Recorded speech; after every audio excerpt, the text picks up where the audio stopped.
Hi, everybody. Shannon Petrovich with Therapist Talks. If you can see me and hear me okay, please give me a little thumbs up so I know that things are rolling, and we will jump in and get started. If you're joining us online as we speak, jump into the chat at any time and throw a question at me or a topic. It doesn't matter. And if you are watching after a recording, make sure that you leave a comment or topic or suggestion or question for our next live stream in 2 weeks. So if I can get a thumbs up that we have good sound and good visuals, then please let me know. And I will wait for a little bit of confirmation before I blaze forward. Can you see me and hear me okay?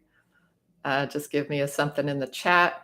Actually, it would help if you give me something in the chat, because then I'll know that the chat is working as well. I see people are jumping in. Welcome, welcome. Happy to see you all. And it's really exciting to me that we have people coming to this from all over. Thank you, Debbie. Appreciate that. We have people coming from all over the world. That just blows my mind. Friends from Germany and Scotland. And if you're from elsewhere, please let me know. I'm so excited to talk to you all today. So I have a lot of things to share with you. And also I want to, from North Carolina, awesome. And when we will jump in, but the people who are here get priorities. So if you have a question or a topic, jump in, even if I'm addressing a topic that came in on over the last 2 weeks. So very excited today. I have a lot going on. And so I wanted to share a few things with you. First of all, as everybody knows, this is safe space, and this is a community for people to know that you're not alone. From wherever you are coming from in the world, you are not alone. And that's why I do this, and that's why I create safe space here. Hi from Indiana. Awesome. Thanks for joining us. Also wanted to let you know that people have been bugging me to get into sharing on podcasts, and I had kind of been scared of it, but I jumped in and did that in the past couple of weeks, and I've done a bunch of new podcasts, and they will be rolling out over the next month or two. So I will share those. So if you are not subscribed, make sure you subscribe and hit the little bell notification thing. I always forget to say that. And the reason for that is that when I have a podcast coming out, I can send you a heads up, and you can jump in on that or listen to it later. I'll always post online on my site. So podcasts are coming up. I've made a bunch of new podcast friends. The Light Inside, a really great podcast. Mirror Talk, Heal Thrive, Groove with Portia, People on Dating, Phoenix Rising, and Survival Guide to Life. So lots of fun stuff going on. Of course, I've shared with you my book, and that is available on Amazon and Kindle. So a lot of the stuff I talk about, if you want more detail, you can jump in there. So I wanted to jump in right off with a question that came in just a few minutes ago, and start with that. But like I said, the people who are here, you take priorities. So jump in with a question or topic if you want. Is disappearing the only answer to having a narcissistic parent who turns people against you, destroys the family, has backseat control over the family? I've felt like parents wanted to shake me out of my skin and climb in.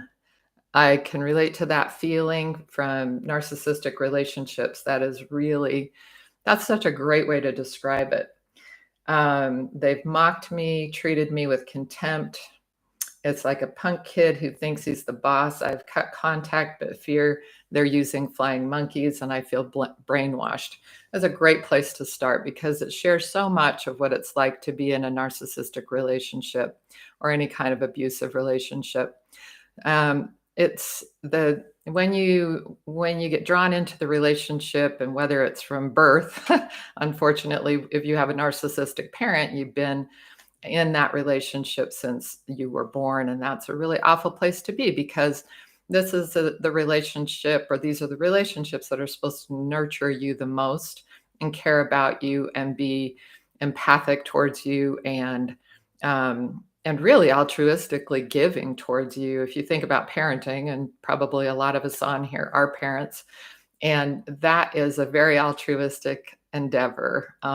You have to go into it selflessly and caring about very deeply the other person's well-being and their feelings, their needs, their emotions. And when you think about a narcissist, they just don't have that capability. So they go into it thinking about what they can get for themselves. And what can they get for themselves? Well, they can get adoration, they can get glorification, they can get the Snapchat, Instagram photo shoot, and shoot that out to their social media so that they look like they're a good parent, or those kinds of things. And that's an awful thing for a kid, because the kid, as a kid of a narcissistic parent, you feel like you're only worthy and worthwhile and lovable when you're being adoring and placating and peacekeeping and people pleasing. And so you are trained from day one to do those P's. And those are the worst things that we can do to ourselves throughout our relationships in life.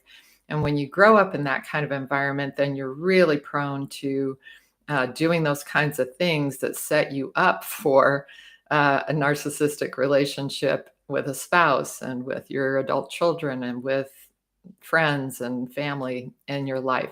So it's a terrible setup. And I think some of my early videos about having a narcissistic parent are about being set up to draw to other narcissists in your life.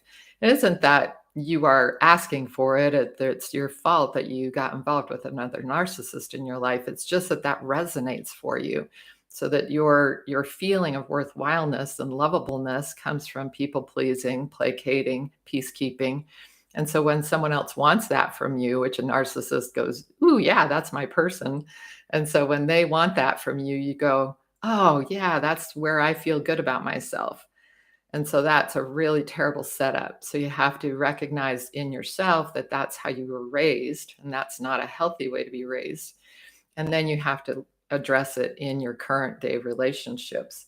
So is disappearing the only answer? Sometimes it is. Sometimes you need space away from that parent, or that other narcissist in your life, in order to repair and regroup and separate emotionally. So, I talk about in my book, because this is really important, we have to separate emotionally more even than physically. So sometimes you have to also separate physically, but you always, always, always have to separate emotionally. So start to recognize that you can emotionally separate and stay in relationship with somebody sometimes, when you decide that you want to do that for whatever reason, whether it's an adult child or a parent or whatever. You can emotionally separate and take care of yourself and watch the circus go by and not get drawn into it every time it happens. And so sometimes you do have to disappear for a while, go no contact. And sometimes you can go back into that relationship physically, but not emotionally, taking care of yourself, stepping back, and then see if there's any change, see if there are any respect for your boundaries, see if you can tolerate being in relationship. If you can't, then you have to take care of yourself first. You can't defer to them and keep getting yourself sucked in and depressed in that setting, because you will completely lose yourself again, and that's really unhealthy for you. All right, I want to jump into some of the questions. My son is 19 and can't get over this girl who keeps popping in and out of his life, manipulating him, using him, very toxic. She has now blocked him for the 100,000th time. He lives with me still. And I worry about his mental health. It's literally causing me physical anxiety and pain. How to deal with narcissistic girls who use young men. Ugh, help. So this is really hard. When you love someone who's in a narcissistic relationship, you have to recognize that they are lost in the fog. And so, as we've talked about, that fog is the fear, obligation, and guilt that you get sucked into. And getting into the clear again is super hard work. You first have to recognize how you are buying into that, how you bought into that, all of the games that they have played to get you sucked in. And those are many, many games. The love bombing, the control, the isolation from others in your life, the cycling of love bombing with devaluing. And this is the tricky part. People don't always get this. It's when they love bomb you, but then they devalue you. And so you think, well, they love me, and that's awesome. And that feels really good. But then they think they tell me all of my faults, and they're really good at zeroing in on the ones that I kind of think are my faults also. And so when they do that over and over again, they make you feel unlovable and loved by only them. And that's the hook. So that you feel like you're so unworthy and so unlovable, but they love you. And so in your mind, you think they're the only ones that are ever going to love me. And so that manipulation and control takes you down that rabbit hole of trauma bonding and of being completely sucked in. So I think what can be helpful is to, you might want to share a video with your son. You may want to talk with him about what you're observing, because oftentimes we tiptoe around stuff too much. You might even want to say and share how you've gotten sucked into relationships like that in the past, and it's taken you a while to get out. And some of the things you've noticed as you've learned about yourself and as you've learned about these kinds of relationships. So your journey, sharing your journey from a personal perspective can be really helpful, because nobody wants to be told what to do, or you're wrong, or you're being an idiot, or whatever. Nobody wants to be told that. But you can say, in my experience getting into a relationship like that, and I kept thinking we would get back to that happy place. Well, that happy place with a manipulator, that was all a manipulation to start with. There is no getting back to that. You're going to get fed breadcrumbs, just enough to keep you hooked in, but you're never going to get that loving feeling again. I feel like I'm going to burst into song here, but anyway. So sharing from a personal perspective, sharing what you're observing, and sharing, your love and regard for that person, so that they feel good enough within themselves to make that separation and to recognize that this is a toxic situation. And a person who's non-empathic and a person who is manipulative and controlling doesn't generally change. Whereas, a person who's very empathic and compassionate wants to believe people can change. I'm a therapist. I super err towards the Pollyanna, and I always believe people can change. But a really narcissistic, self-centered person, I've seen they don't change. And so we have to be realistic.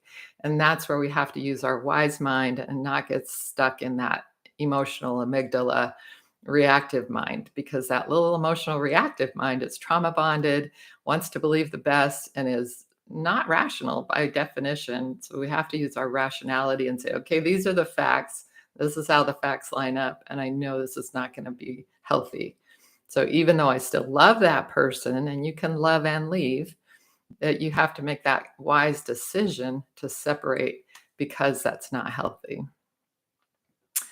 I had a wonderful childhood. My parents are still happily married. I don't understand how I chose such a toxic person. The only trauma I can recall as a child is having to move 3 times. So, yeah, I don't want anyone to ever think that it's your fault that you got into a toxic relationship. When we talk about how it can be resonating for some people, that's just a can be, okay? So a lot of people grow up in wonderful relationships, and the reason that they get stuck in that toxic cycle is because of those healthy relationships. It's almost like we can't conceive of somebody being dishonest, somebody being so hateful, somebody being so mean. When you grew up in a loving relationship, this just doesn't compute. Like, why would anybody do that? Why would anybody lie about the stupidest things? Why would they lie all the time? Why would they say such stupid things? Why wouldn't they want to change to get happier and healthier? None of it makes sense. It just doesn't compute. And so it can be the one where it resonates, but it can also be the opposite, where it just doesn't compute and you don't have any framework to believe this is real. And so that can be part of why we get sucked in and hooked in for the long haul. Because then when that person apologizes, which is another manipulation, and you say, "Oh, okay, now we're better. Now we're going to have the happy relationship I grew up with." No, this person isn't capable. So you have to again look at the facts. This person is non-empathic, not a compassionate person. This person doesn't genuinely care on a deep level about anybody but themselves. And so you have to get into that fact-based reality and recognize, okay, I didn't believe it because I'm such a compassionate person. It just didn't compute. I didn't believe it because my parents were so wonderful. It just didn't compute. I have to forgive myself and I have to move forward and recognize that I cannot always believe the words coming out of someone's mouth. I have to believe in their actions and see who they are by their actions. Oh, welcome. And from Serbia. That's amazing. Thank you. I appreciate. He says the book is great. My parents are not narcissistic. They're actually strong, and they've been my anchors to this through this whole ordeal. I'm so glad. And that is unfortunately unusual. A lot of people do come from difficult parental situations, and that's how we end up getting sucked into sort of toxic relationships. But not everybody. Like I said, it can be that your parents were so wonderful, you just have no framework to realize that there are awful people in the world, and they don't have little horns and tails. They can look really wonderful on the outside and really not be good people on the inside. Um, Thank you so very much. No one has ever addressed this. Well, I'm glad because it is. I've there are no recipes that are just standard recipes. I mean, if you want to make a really great chocolate cake, you can find a recipe that's going to work. But in mental health and in human relationships, there are no standard recipes, and everyone is so individual. But I've definitely seen that before, and I really appreciate you sharing so that we could speak to that issue. Why do narcissists like to make everyone around them believe you are the worst person and the problem? So this is really, really important. In order to keep the whole facade, so a narcissist is like a hot air balloon, and they have no internally solid sense of self. So they're not a solid person all the way through. They're just an empty shell. And you have to keep pumping hot air up into that balloon or it implodes and then explodes. And so when you think about a narcissistic person, they're really empty inside. And this is a really important piece because they need that constant filling. And and that's where all that behavior comes from, all those games and all those goofy things that we just don't understand and baffle us endlessly. It's all about having to have that constant filling. And so that's why the constant lies, constant manipulations, constant games. And so all the games are designed to do the same thing, to fill them up so that they don't implode and explode. We call them the narcissistic collapse, right? And so if they're using others to make you feel crazy, gaslighting is a very effective strategy for a narcissist because if you believe your reality and you line up all the facts and you go, this person is really bad news, then you're going to split. You're going to be done with them, right? And so they have to degrade your own sense of reality testing, your own sense of what's true, what's not true. They have to degrade that over time, or you will attach to those facts and you will get done with them. So they screw with your head by undermining your reality. And so all gaslighting, whether it's I didn't do that, I didn't say that, are you kidding? You're crazy. Why do you believe that? That's insane. That is really stupid. All of that gaslighting is designed to degrade your reality so that you don't trust in the facts, so you don't trust in yourself, and you don't get out and stop the supply. And so making other people around them believe that you are the problem and that you are the worst person ever is brilliant, right? Because even if they can't make you feel terrible, they can make other people gang up on you and make you feel terrible. And that really explodes their power. And so some people are really good at this, and this is awful. This is really, really awful. And you've really hit on somebody with some serious skill in this department when they rally the troops around you and you're getting blasted from multiple areas in your life. And I've known people who've been blasted by their entire family, people that they were very close to. Their very dear friends have been invaded by this person, and their friends and the family all line up against them. And that is very crazy making. But again, you've got to step back emotionally, look at the reality, line up the facts, and journal about them, and get them all straight in your mind so that you can start to emotionally step back and say, wow, this is really messed up. And wow, I really have to get free of this person because they have not only turned me against me, they've turned all my people against me. And I am really getting bankrupted and destroyed and sucked dry by this vampire. They're just draining me of all of my life's energy and blood. So you've got to get free of that and recognize the more games they're throwing at you, the more desperately they want to control and manipulate. And it kind of speaks to how severe they are on the spectrum. So we've got a whole spectrum of narcissism, and some are just mild narcissistic traits, moderate, severe, really severe. So the more games and the more manipulations and control, and the more they kind of freak out whenever you destroy one of their games or confront one of their games, the more severe they are on the spectrum. The more you see that they can kind of listen to reason and kind of get with the program and kind of respect boundaries at times, the less severe they are on the spectrum. So that can be another sort of indicator of reality, that when someone has all the games going on and they're rallying all the troops against you, that's more severe on the scale, and you really have to separate from that person. Let's see. Uh, Hello, everyone. He can't stand to be alone.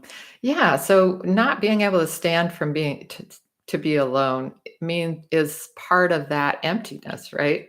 And so when we are a whole sense of self, when we have a whole sense of self, and when we sort of know who we are, respect who we are, care about who we are, we can spend time on our own. We're not freaked out by that because we're at peace. We can be at peace with ourselves, or, the spiritually at peace, the peace that passes all understanding. When we have that internal sense, we're not desperately always with people. We're not constantly needing that hit of likes or whatever on Instagram.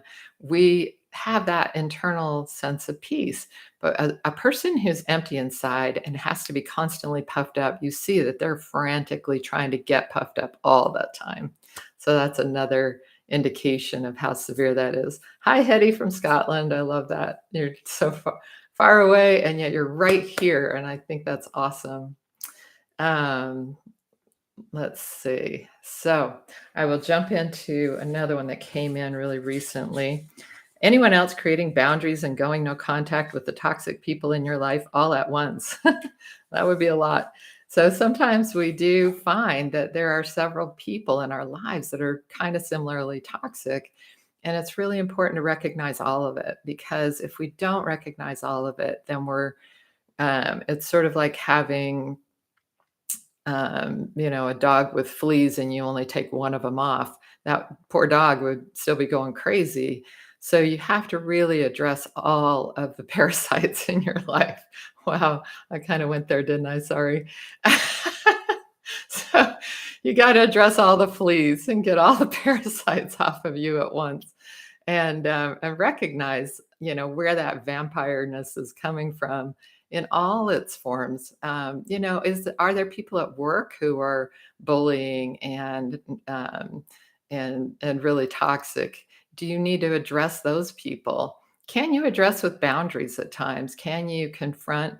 Can you assertively say to somebody, I don't appreciate when you say blah, blah, blah, blah, blah.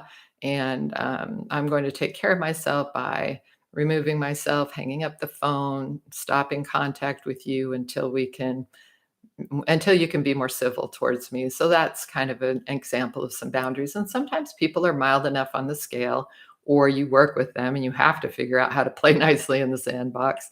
So you can go into those assertivenesses and boundaries and figure out how to work out some sort of relationship strategies with them. But other times you've got to just sever and kill those parasites. Don't kill them, but get them off of you. How do you make the final decision to leave an abusive adult child and focus on yourself? I feel a lot of guilt and responsibility, yet I do not feel safe in my own home because of their abusive actions. They've broken 2 laptops and 4 pair of glasses. I feel like leaving every day. Then I feel guilty and do not. So, perfect example of the fear, obligation, and guilt, that are the fog.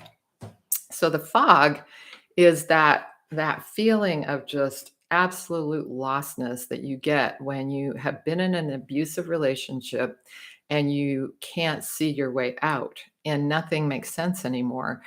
I don't know if you I mean, I'm a sailor, so I've been in fog and it is so terrifying. I can't even describe it if you haven't been in that. If you've driven and it's suddenly whiteout conditions or fog, you know what I'm talking about. It's like you cannot see anything. You don't know whether to sit still or move. You don't know whether you're going to run into something or get hit by something. So it's a really terrifying, absolutely paralyzing feeling. But that paralysis doesn't help either. So we have to clear the fog away. But how do we do that? So I talk in my book about that radar reality. So in the fog, if you're in the fog with your sailboat, you have this thing called radar, and it's just this screen with a bunch of green lines on it. And it's so terrifying to look at those lines and say, okay, there's a rock, so I have to avoid that. There's a ship coming at me, so you got to avoid that. But to trust that radar is so scary, but it's better than just flying blind, right? And so the radar in to help you out of this relationship are the facts. So write out all the facts. That's why it's a journaling prompts book. So write out all the facts. They did this, they did that, they did this, they did that. I feel worse about myself than I ever have in my life. I am exhausted. I can't sleep. I'm anxious. I'm depressed, et cetera, et cetera. You write it all out. So those are your radar screen green lines, and you've got to use those to walk through the process. And then you've got to drag that little emotional mind along with you because your emotions are going to say, "Oh, I'm guilty. Oh no, I'm obligated to stay. Oh no, I'm terrified to leave. I'm scared they're not going to love me anymore. I'm scared of letting go. I'm scared of being on my own." All of the emotions are, or I still love that person. So again, you can love and leave or love and set boundaries. So you can take that radar and drag the little emotional part of you, kicking and screaming sometimes because they'll say, no, go back, go back, go back. And you have to just take those facts and move forward into a decision and into a new reality where you're out of the fog and sailing clear. Because you can't trust, I mean, our culture is so messed up. Follow your heart and, give it over to your heart and all this gooey stuff is the worst advice in the world if you're in a toxic relationship because your heart is absolutely 100% trauma bonded and believes that you cannot live without this person. Not true. You can and you have to make it without this person because they are killing you, emotionally speaking. They are sucking the life out of you. And so you've got to, again, look at that radar reality and then make a good decision and then walk through the decision, taking your little emotions on board and not allowing your emotions to get out of hand, to make decisions, to run you amok. So when you say, I made a decision to leave and then I felt guilty, that is so normal. It's absolutely what happens to all of us all the time. And you can do it differently. You can make a decision and walk through that decision. I've done it before in toxic relationships. And there's a little part of me going, no, no, no, no, no. woo, and I'm just dragging me along, saying, no, this is the right decision. I have to do this, and just following the decision no matter what. Okay. Then the little emotional mind will get on board later. As you quiet that down, as you take care of yourself, as you listen to your own emotions, your own needs, your own wants, what feeds you. And when you replenish and rejuvenate and rebuild, and I talk a lot about that in the book because it's so critical. So when you do all that rebuilding work, rebuilding a sense of self, a sense of connection, then you really feel better. And that is what you have to do in order to get past that guilt, because you are not guilty for anybody else's decisions. We are only responsible for our own attitudes and our own actions, period. That's it, full stop. So, anybody else's choices that cause us to say, I can't be in this relationship any longer, those are their choices. And you can't feel guilty about that. You're not guilty. You are taking care of you, and that's what you are responsible to do. Does that make sense? Ah, yes, so far away. Here I am listening to you in my own private we study. We here in Scotland, UK. I wish I could hear your accent. I don't do accents well. My sister could do it. I love listening to you. Love having you here. I've been listening and in therapy for years, but I still can't wrap my mind around the projection concept. When people project onto us, is that what you're talking about? I'm guessing. So when someone projects, I did a video called Projection, How Narcissists Tell on Themselves. So this is classic. I love this. When you see somebody projecting onto you something really bizarre that has nothing to do with you, like, you're so judgmental. And I go, wait a minute. I'm not judgmental. I'm like the least judgmental person ever. I'm probably to the side of not judging people, discerning reality, soon enough. But then if you just step back from that and go, well, wait a minute, that person is super judgmental. Like, they judge people and are harsh and mean and rude and cruel to people behind their backs all the time. And so when that person says, you're so judgmental, I go, yeah, right. Okay. And I watch the circus go by. So recognizing what that is about, that's projection. That's the narcissist who's, again, empty, playing all these games. One of their games is to put out the stuff that they don't like in themselves. And so they're putting something out at you. You're so mean. You're so selfish. Oh, I love that. You're so abusive. You're so toxic. So many of the people that I've worked with who I'm helping out of these toxic relationships, and they will say, they told me I'm really toxic. They told me I'm really abusive. And I'll just laugh and say, that is not who you are. That's not who you are. They are projecting onto you. So projection is a defense strategy. It's that narcissist trying to get out of that empty feeling and trying to project all their garbage onto you so that you feel worse, so that they feel better in comparison to your worse. So that when a person doesn't feel good about themselves, they don't want you feeling better than they see themselves feeling, even though it's not a competition. And so they will drag you down. So they'll always bring you to where they feel, if that makes sense.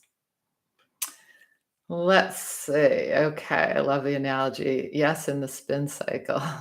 My overt narcissistic daughter married a malignant covert narcissist. I had to leave behind my only daughter and my 2 grandchildren as I was being destroyed.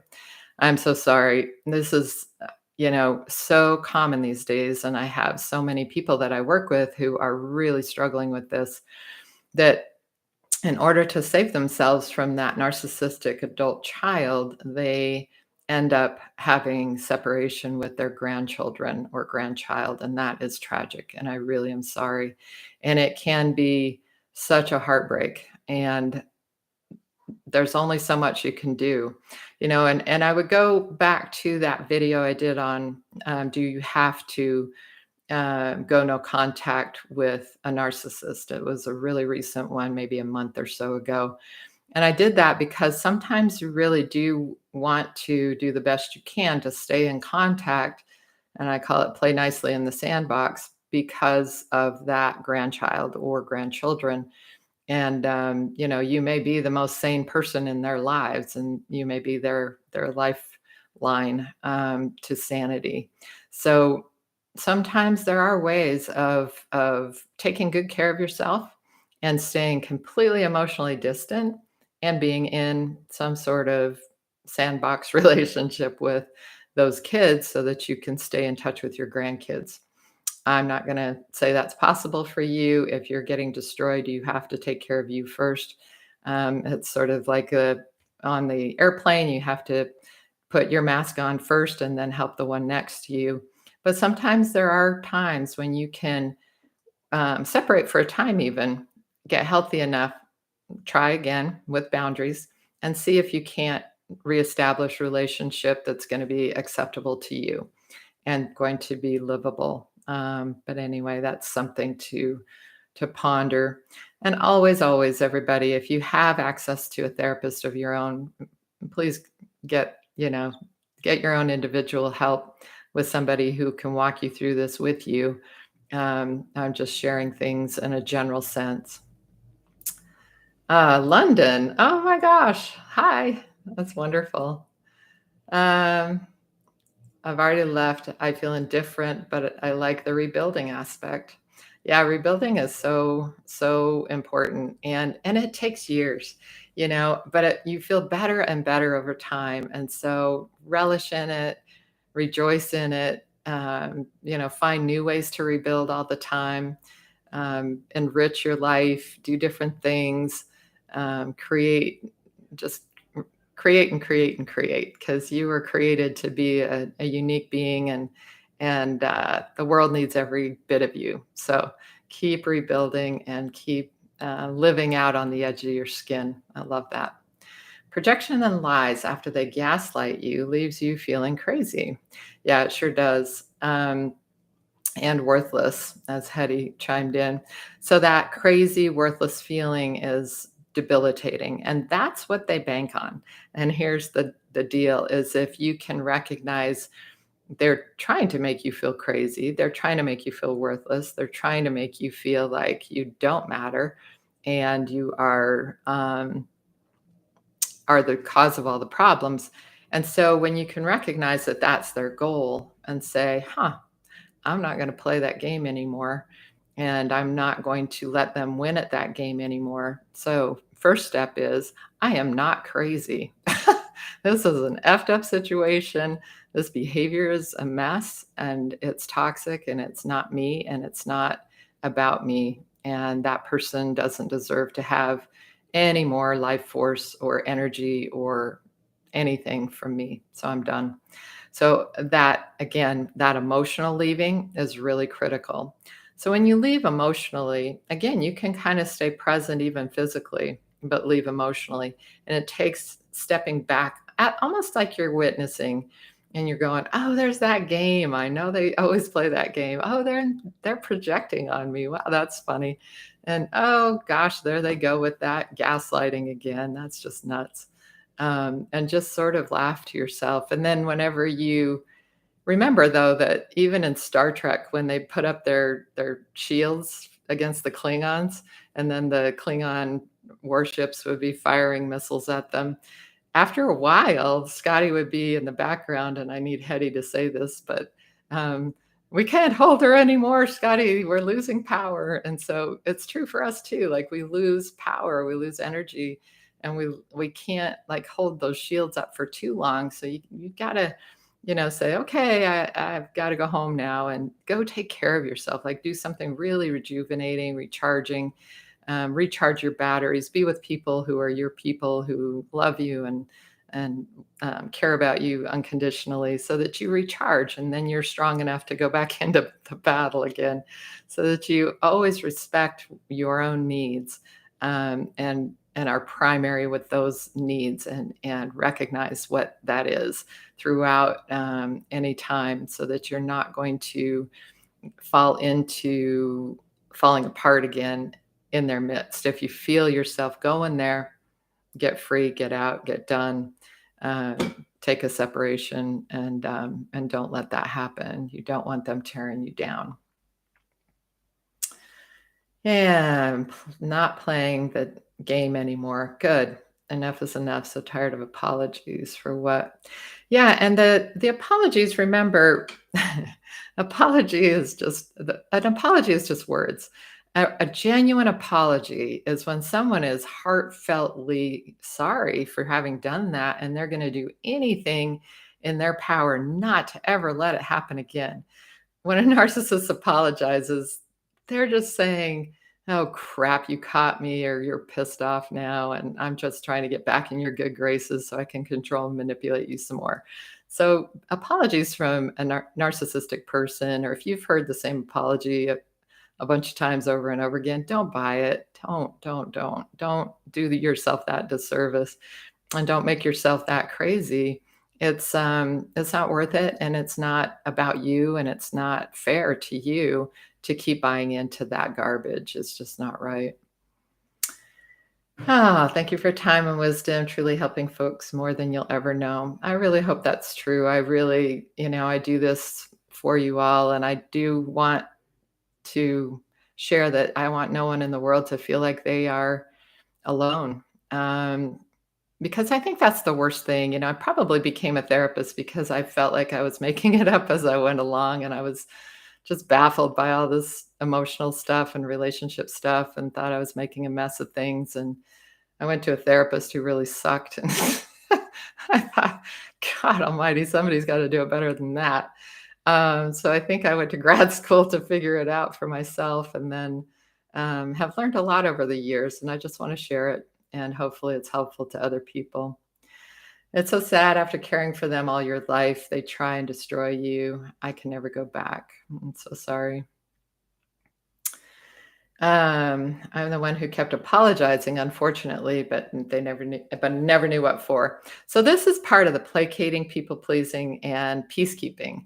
So as I said before, these are the three P's that are toxic to ourselves. So we have to look at how we are toxic to ourselves.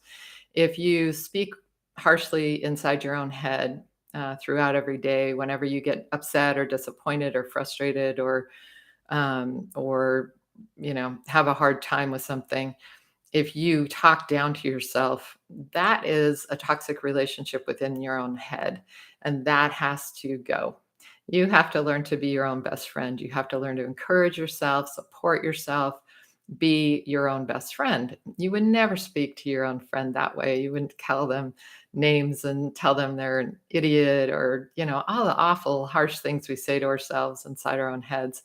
So you have to look at that part, and then you have to look at how you undermine your own sense of self within other relationships. So if you find yourself the peacekeeping, placating, or people pleasing, those are the three P's that you want to watch out for. And you need to expunge all of that from your vocabulary. And when you see yourself doing that, step back and say, okay, what is my truth right now? My truth is, I don't want to say I'm sorry to this person when they've just offended me, and they've just been abusive to me, and they've been harsh and cruel and rude and obnoxious. No, I am not apologizing again. And so you recognize and you go, "Zzz," and you take yourself and take care of yourself. And then you speak your truth if you need to, speak the truth in love, and then move forward. You don't ever need to be placating, peacekeeping, or people pleasing. And we can use that if we have to for whatever reason, but we have to be aware of it. And we have to be aware of how it undermines ourselves. It undermines our truth. It undermines our assertiveness. It undermines our ability to express ourselves to others in a healthy and productive way, with good boundaries and with, assertiveness and truth. And sometimes we find, a lot of my clients will say, I find that I'm being dishonest. I'll say that I'm doing this when I'm doing that because I just don't want to have that fight again. Well, if you have to be dishonest in a relationship, that's not an honest relationship, to state the obvious. But I think it's important to say to that person, I've decided that I'm going to be brutally honest all the time. And you are responsible for your behavior around that. And if you blow up at me every time I tell you that I went to have my nails done, that's not me because you can see I have no nails. But, then that's your issue. I'm not going to stand here and get berated because I had my nails done. I decided to go take care of myself, and that's what I did. So those are the kinds of things that you have to do if you are going to stay in a relationship. You have to expunge the 3 Ps from your life, and you have to get brutally honest, and then set good boundaries. Take care of yourself within those boundaries, and then see what happens. Now, people will say boundaries don't work. In my mind, they always work. Either they create new behavior in that other person and new behavior towards you, new respect, new boundaries, or they let you know they're not going to respect your boundaries. And that gives you the full information that you need to say, I can't be in this relationship anymore. Let's see. I have a hard time letting people help. I think because of being shamed for having needs, plus transactional nature of family. I don't like how I am. Not sure if it's pride as well. This is interesting, and I think it has to do with not really caring about ourselves enough to feel worthwhile asking for help or feel or having a full recognition of who we are to other people. So I think one of the exercises that I talk about in my book during the rebuilding part is rebuilding a sense of self. Oftentimes, I mean, our culture stinks at this. Nobody has a really good, clear sense of what self-esteem means. And so a lot of people will say, well, self-esteem is just narcissism. It's totally opposite, backwards, actually. So a real sense of self is based on knowing your own character qualities, knowing your values, knowing how well you're living your values and your character qualities, and feeling a sense of love and respect for yourself for who you are. Like if I met me, I would like me for these reasons. I may not like my hair or my fat thighs, or, I mean, we can go on and on about negative things about ourselves that are really superficial things. What we need to do is zero in on what matters. What matters are character qualities, how we treat people, what our values are, how we live our values. Those are the things that matter. And when we look at those things within ourselves, then we can see how other people actually feel about us and why it's valid how they feel about us. So the real friends and the real close family relationships are those people who get you. They understand who you are at your deep core quality quality characteristics and core values. And when they see those core values and they see your core characteristics, they know and love and respect you. And so that means that you are in relationship with that person. And when you feel that, then it's okay to ask for help when you need it, and they can ask you for help when they need it. And that's a giving relationship and not a giving taking relationship like with a narcissist. So oftentimes when we've been in only narcissistic relationships and we've just given and given and given and given, we don't know how to ask for help, and we don't even know how to accept help. We don't even know how to accept love. And that's a really, I don't think of it as pride. I think of it as an empty sense of self that you have to rebuild and replenish and repair to some degree.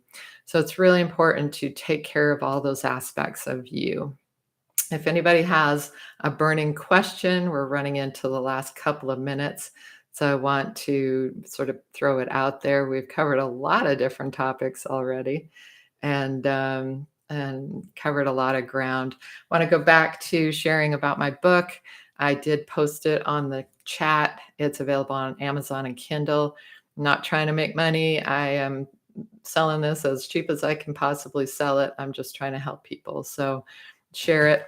Also want to remind people to subscribe, share this on your social media, hit the bell notification. As I said in the beginning, I have a bunch of new podcasts I'm doing, and they're going to be coming out, rolling out kind of one after another in the next few weeks and kind of rapid fire, but I will post them either in shorts or in small videos that I post on my channel. So if you don't have the bell notification, you don't have your subscribe button hit, then you won't notice that happen.